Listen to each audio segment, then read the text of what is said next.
Gita chapter 6 text 17 Yuktahara viharasya yukta chirishtasya sapkarmasu yukta swapnava bodhasya yogo bhavati dukkaha Yukta regulated ahara eating viharasya recreation yukta regulated chestasya one who works for maintenance karmasu in discharging duties Yukta regulated swapna avabodhasya sleep and wakefulness yoga practice of yoga bhavati becomes Tukkaha diminishing pains. Translation He who is regulated in his habits of eating, sleeping, recreation, and work can mitigate all the material pains by practicing the yoga system.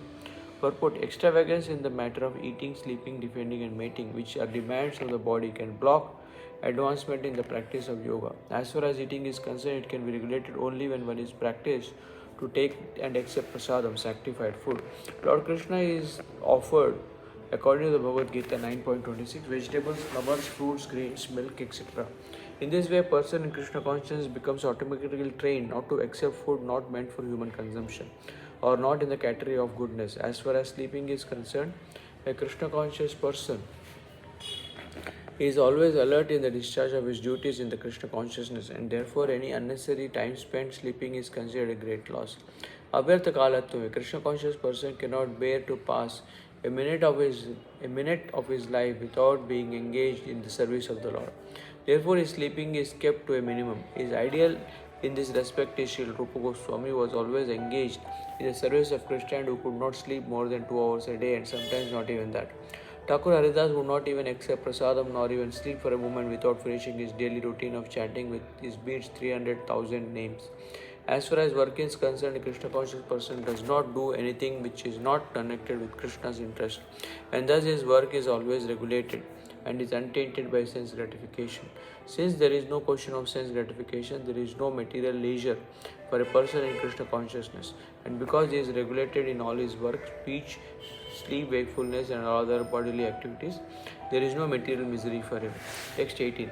यदा विनियतं चित्तम् आत्मनि एवावतिष्ठते निस्पृहा सर्वकामेभ्यो युक्त इति उच्यते तदा यदा when viniyatam particularly disciplined chittam the mind and its activities atmani in the transcendence eva certainly avatishtate becomes situated nispriha devoid of desire sarva all for all kinds of kamebhya material sense gratification yukta well situated in yoga iti thus uchyate is said to be tada at that time. Translation when a yogi by practice of yoga disciplines his mental activities and becomes situated in transcendence, devoid of all material desires, he is said to be well established in yoga. Purport The activities of the yogi are distinguished from those of an ordinary person by his characteristic cessation from all kinds of material desires, of which sex is the chief. A perfect yogi is so well disciplined in the activities of the mind that he can no longer be disturbed by any kind of material desire. This perfectional stage can automatically attained by persons in Krishna consciousness. As stated in the Srimad Bhagavatam 9:4-18-20. Savai mana Krishna padarvendayo vachamsi vaikunta gunanu varnane Karo Harer Mandiramajanadishu Shrutim Chakarachyuta Satkatodaya Mukundalingalaya Darshane Drisho Tadbritya Gatra Sparshinga Sangamam Granam Chatatpada Saroja Saurabe Shrimat Tulasya Rasanam Tadarpite Padau Harer Kshetra Padanusarpane Shiro Rishikesha Pada Vivandare Kamam Chadase Natu Kama Kamyaya Yatottama Shloka Janashrayarati King Ambarish first of all engage his mind in the lotus feet of Lord Krishna, then one after another he engages his words in describing the transcendental qualities of the Lord, his hands in mopping the temple of the Lord, his ears in hearing of the activities of the Lord, his eyes in seeing the transcendental forms of the Lord, his body in touching the bodies of the devotees, his sense of smelling in smelling the scents of the lotus flowers offered to the Lord, his tongue in tasting tulasi leaf offered at the lotus feet of the Lord, and his legs in going to place of pilgrimage in the temple of the Lord, his head in offering obeisances unto the Lord, and his desires in executing the mission of the Lord. All these transcendental activities are quite befitting a pure devotee. This transcendental stage may be inexpressible subjectively by the followers of the impersonalist path, but it becomes very easy and practical for a person in Krishna consciousness, as is apparent in the above description of the engagement of Maharaj Ambarish. Unless the mind is fixed on the lotus feet of the Lord by constant remembrance, such transcendental engagements are not practical. In the devotional service of the Lord, therefore, these prescribed activities are called archana, or engaging all the senses in the service of the Lord. The senses and the mind require engagement. Simple abnegation is not practical. Therefore, for people in general, especially for those who are not in the renounced order of life, transcendental engagement of the senses and the mind is described above. As described above is a perfect process for transcendental achievement, which is called yukta in the Bhagavad Gita. Text 19. Yata deepa nivatasto nengate susopama smrita yogino yata chittasya yunjato yogamatmana. Yata as deepa, a lamp, nivatasta, in a place without wind, does not engage in favor. So this upama comparison, smrita is considered yogina of the yogi. Yata chittasya, whose mind is controlled, yunjata, constantly engaged, yogam in meditation, atmana on transcendence. Translation: as a lamp in a windless place does not waver, so the so-called transcendental whose mind is controlled remains always steady in his meditation on the transcendental self. A truly Krishna conscious person is always absorbed in transcendence, in constant undisturbed meditation on his worshipable Lord, is as steady as a lamp in a windless place. Yatro paramate chittam nirdutam yoga sevaya यत्र चैवात्मनात्मानं पश्यन् आत्मनि तुष्यति सुखम् आत्यन्तिकं यत्तद् बुद्धिग्राह्यम् अतीन्द्रियं वेत्ति यत्र न चैवायं स्थितश्चलति तत्त्वतः यं लब्ध्वा चापरं लाभं मन्यते नाधिकं तथा यस्मिन् दित्सुतो दुःखेन गुरुणापि विचाल्यते तन्तं विद्या दुःख संयोगा वियोगं योग संनितं यत्र.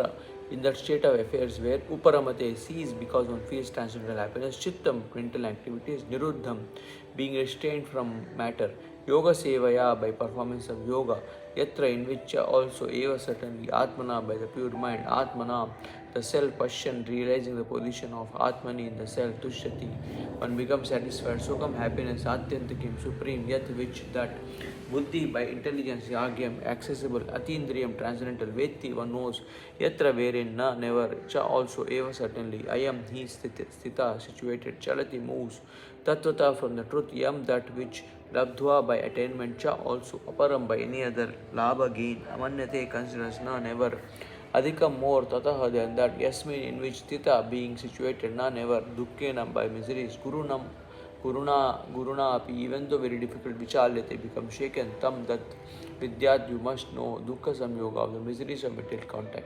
Viyogam extermination, yoga samnitam is called trance in yoga. In the stage of perfection called trance or samadhi, one's mind is completely restrained from material mental activities by practice of yoga. This perfection is characterized by one's ability to see the self by the pure mind, to relish and rejoice in the self. In that joyous state, one is situated in boundless transcendental happiness, realized through transcendental senses. If established thus, one never departs from the truth, and upon gaining this, he thinks there is no greater gain. Being situated in such a position, one is never shaken even in the midst of greatest difficulty. This indeed is actual freedom from all miseries arising from material contact. Purport: by practice of yoga, one becomes gradually detached from material concepts. This is the primary characteristic of the yoga principle. And after this, one becomes situated in trance or samadhi, which means that the yogi realizes the super soul through transcendental mind and intelligence without any misgivings of identifying the self with the super self. Yoga practice is more or less based on the principles of the Patanjali system. Some unauthorized commentators try to identify the individual soul with the super soul, and the monists think this to be liberation, but they do not understand the real purpose of the Patanjali system of yoga. There is an acceptance of transcendental pleasure in the Patanjali system, but the monists do not accept this transcendental pleasure out of fear of jeopardizing the theory of oneness.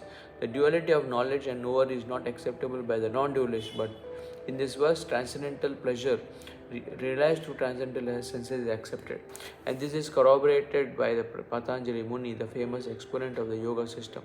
The great sage declares in his Yoga Sutras 433, Purushartha Shunyanam Gunanam Pratiprasava Kaivalyam Surupa Pratishta va Chiti Shakti Riti. This Shakti or internal potency is transcendental. Purushartha means material, religious, economic development, sense gratification, and at the end, the attempt to become one with the Supreme. This oneness with the Supreme is called Kaivalyam by the monist. But according to Patanjali, this Kaivalyam is an internal or transcendental potency by which the living entity becomes aware of its constitutional position. In the words of Lord Chaitanya, this state of affairs is called Cheto Darpanamarjan or clearance of the impure mirror of the mind.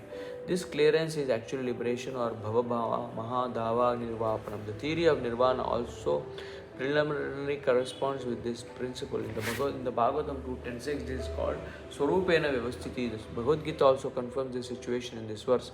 After Nirvana or material situation, there is the manifestation of spiritual activities or devout service to the Lord known as Krishna consciousness. In the words of Bhagavatam, Swarupena Vyavasthiti, this is the real life of the living entity. Maya or illusion is a condition of spiritual life contaminated by material infection. Liberation from this material infection does not mean destruction of the original eternal position of the living entity. Patanjali also accepts this by his words, Kaivalyam Swarupa Pratishtita Va Chiti Shakti Riti. This Chiti Shakti or transcendental pleasure is real life. This is confirmed in the Vedanta Sutra 1112 as Anandamayo Bhyasa. This natural transcendental pleasure is the ultimate goal of yoga and is easily achieved by execution of devout service or Bhakti Yoga. The Bhakti Yoga will be vividly described in the 7th chapter of the Bhagavad Gita.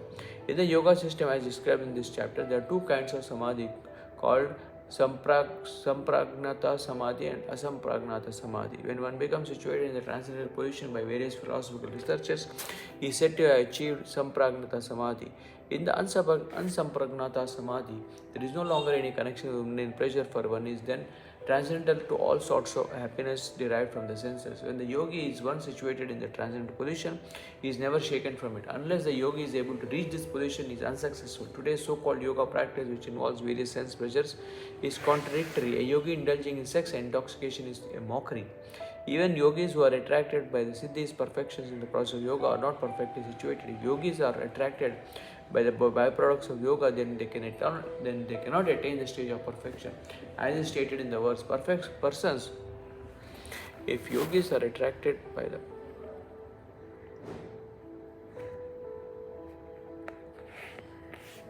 persons therefore indulging in the make show of practice of gymnastic feats or siddhis should know that the aim of yoga is lost in that way. The best practice of yoga in this age is Krishna consciousness, which is not baffling. A Krishna conscious person is so happy in his occupation that he does not aspire after any other happiness. There are many impediments, especially in this age of hypocrisy, to practicing Hatha Yoga, Dhyana Yoga and Jnana Yoga. But there is no such problem in executing Karma Yoga or Bhakti Yoga. As long as material body exists, one has to meet the demands of the body, namely eating, sleeping, defending and mating. But a person who is in pure Bhakti Yoga or in Krishna consciousness does not arouse the senses while meeting the demands of the body. Rather, he accepts the bare necessities of life, making the best use of a bad bargain and enjoys transcendental happiness in Krishna consciousness. He is callous toward incidental occurrences such as accidents, disease, scarcity and even the death of a most dear relative. But he is always alert to execute his duties in Krishna consciousness or Bhakti Yoga. Accidents never deviate him from his duty, as stated in the Bhagavad Gita 2.14. Agamapaino nityastam satikshasva bharata. He endures all such incidental occurrences because he knows that they come and go and do not affect his duties. In this way, he achieves the highest perfection in yoga practice. Text 24. Sanishchayena yoktavyo yogo nirvinna chetasa sankalpa prabhavan kamam sektva sarvana sheshata manasaivendriya gramam viniyamya samandata. So that nishchayena, with firm determination, yoktavya must be practiced, yoga system, anirvinna chetasa, without deviation, sankalpa, mental speculations, prabhavan, born of, kama, material desires, tektva, giving up, sarvan, all, asheshata, completely, manasa, by the mind, eva, certainly, indriya grama, the full set of senses, viniyamya, regulating samantata from all sides. Translation: one should engage oneself in the practice of yoga with determination and faith and not that be deviated from the path. One should abandon without exception all material desires born of mental speculation and thus control all the senses on all sides by the mind. Purport: the yoga practitioner should be determined and should patiently prosecute the practice without deviation. One should be sure of success at the end and pursue pursue this course with great perseverance, not becoming discouraged if there is any delay in the attainment of success.